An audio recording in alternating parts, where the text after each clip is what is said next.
Before I start, I feel like I should let something very clear. I absolutely love Ellen. We've been living together for about 3 years now, but have known each other our whole lives.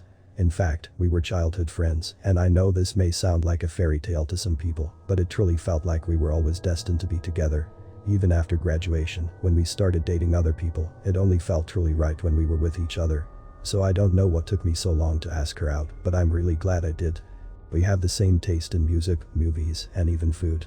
We laugh at the same dumb jokes and know exactly how to comfort each other in times of need. She's the kindest, most gentle and loving girl I ever met. We even been talking about our plans for marriage and how we would like to have kids of our own. That's why it hurt so much how it all went terribly wrong in just 4 nights. I would also like to preface that Ellen doesn't have much of a family other than me and some very distant aunts that she never met and doesn't even know their names. I was born in a big family with 4 siblings and plenty of cousins that were always visiting and even helping out when we got in trouble. Ellen has none of that. She doesn't have any siblings, and her father was an alcoholic, abusive freak that died when she was young. Her mother was a very kind and inspiring person that took care of the family by herself for many years, and almost a second mother to myself. So when she passed away last year, it hurt us both for a long time. But Ellen stayed strong. She's not the type to let her feelings easily surface, so you gotta be a lot more perceptive to get what she truly feels. I used to pride myself in being capable of that. I felt like I knew her better than I knew myself. That's why this is all so strange and frankly, terrifying. We were sleeping in bed and I was dreaming. I don't really remember what it was about, but for some reason, I'm sure of it. Until I heard her voice very close to my ear. Knock knock. Knock knock. She was caressing my hair gently while sitting in bed and looking below at me. I slowly opened my eyes, groggy from sleep. Hey. What is it, baby? She kept looking at me, fixated, and repeated. Knock knock. Knock knock. I glanced at the digital clock on top of the dresser. 3:27 a.m. I had work in only a few hours. What is it, Ellen? She paused. Please answer the joke, dear. Knock knock. Knock knock. Fine. I accepted, mostly because I was expecting some kind of surprise. Ellen wasn't the type to do what she was doing for no reason. Who's there? Her smile opened up and she answered. Not me. So don't answer the door. I kept looking at her, dumbfounded. What was that supposed to mean? Is that it? Is that the joke? Yes, she said, laying in the couch and covering herself with a blanket. Thank you for answering. Weirdo. I answered, closing my eyes and going back to sleep. Next morning, things went as usual. I only remembered a strange conversation while I was alone in the bathroom, brushing my teeth, and wasn't even sure if it had truly happened or if it was just a weird dream. So we had our breakfast together, and she was acting normal, reading something aloud from a fashion magazine. Frankly, I wasn't paying much attention. So I took the opportunity to ask about last night. Initially, she didn't seem to know what I was talking about. Then her eyes fixated on me and the same smile from last night crossed her face, briefly. And I knew it wasn't just a dream. She told me it wasn't anything of importance and stopped paying attention when I asked more inquisitively. And even though I shouldn't, I gave up. I had work and other matters to attend to and just brushed off the weird event thinking it wouldn't happen again. But the following night, I woke up to her voice. Knock knock. A pause. Knock. What is it now? I said. Ellen, what are you doing? Knock knock. She repeated. This time, she wasn't even touching me. Just sitting in bed, looking at me with that same smile. But her eyes seemed larger and she blinked in longer intervals. I looked at the clock. Once again, 3:27 a.m. Ellen, come on. What is it?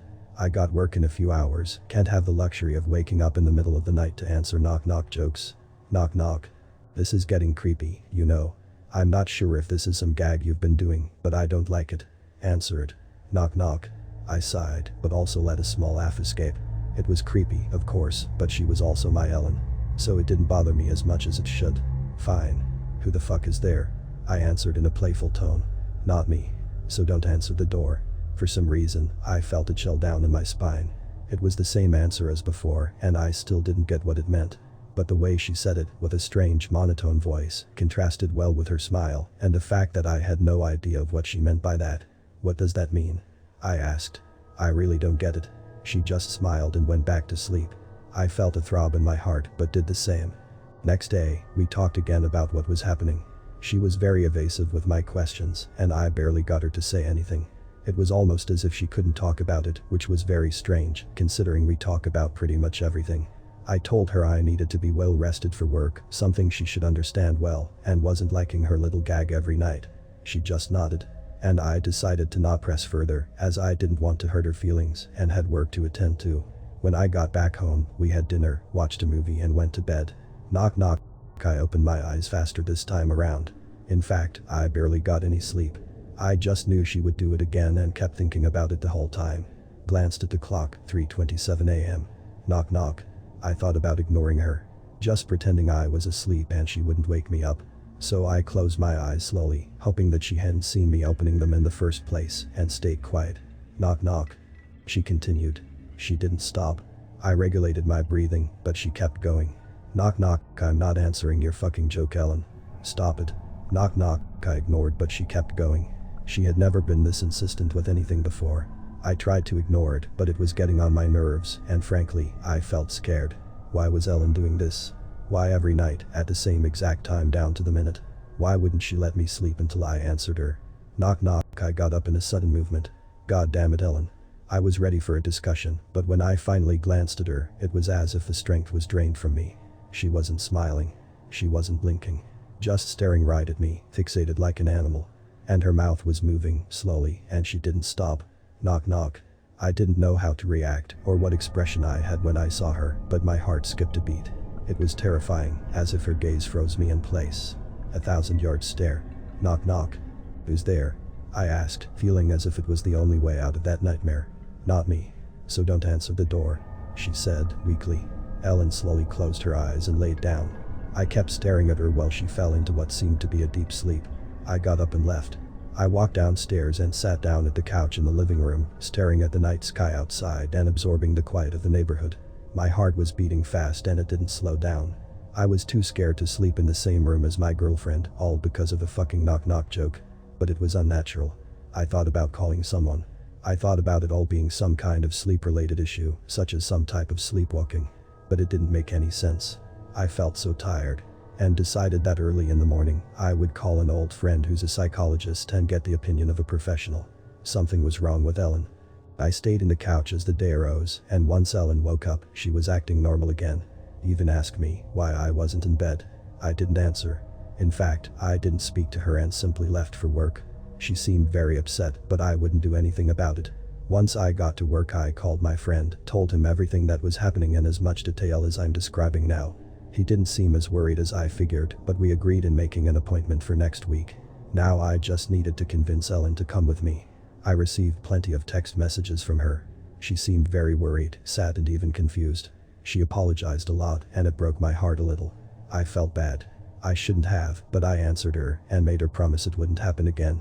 I also told her about the appointment, and she seemed reluctant but agreed to go with me. So we made up. This was Ellen, after all. The girl I knew ever since I was 6 years old. The woman I loved and that had taken care of me for years. And as much as that strange behavior creeped me out, she wasn't doing anything particularly frightening or even dangerous. So for a brief while, I convinced myself I should give her another chance. When I returned home from work, we stayed together. She even prepared my favorite meal. Ellen was acting as gentle and caring as I always remembered, and I slept with her in our bedroom, even though I was still a bit reluctant. Knock. I couldn't believe it. She promised me she wouldn't. Knock. I gazed at the clock. 3:27 a.m. Always. Knock. I was laying on my stomach and I couldn't see her face. In fact, I didn't even bother to look at her. I was feeling more sad than scared at that point. Sad that she had broken her word. Knock. Who's there? I answered, determined to just go back to sleep. Not me. So don't answer the door. I stayed quiet and closed my eyes. I just hoped I would be able to handle it until the appointment next week. To my surprise, I was actually able to sleep. Probably because I hadn't been able to rest since last night. The following morning, I went back to not saying anything to Ellen, only very limited responses. I was expecting her to act same as yesterday, trying to apologize, but she didn't. Mostly she didn't say anything, almost as if she had accepted it. She also looked tired, or at least a bit weak. I went to work, but I couldn't stop thinking about her. Didn't receive any messages either. Once I got back, we had the most silent dinner I ever had in my life. And she barely ate anything. I decided to let her have the bedroom and sleep on the couch. I wasn't sure if it would stop her, but held on to the hope that she wouldn't go downstairs, only to tell me the same knock-knock joke again. I covered myself with a blanket, shaked off that uneasy feeling and tried to sleep. I had a deep sleep, without dreams. Felt like I was lost in darkness. Then I heard breathing.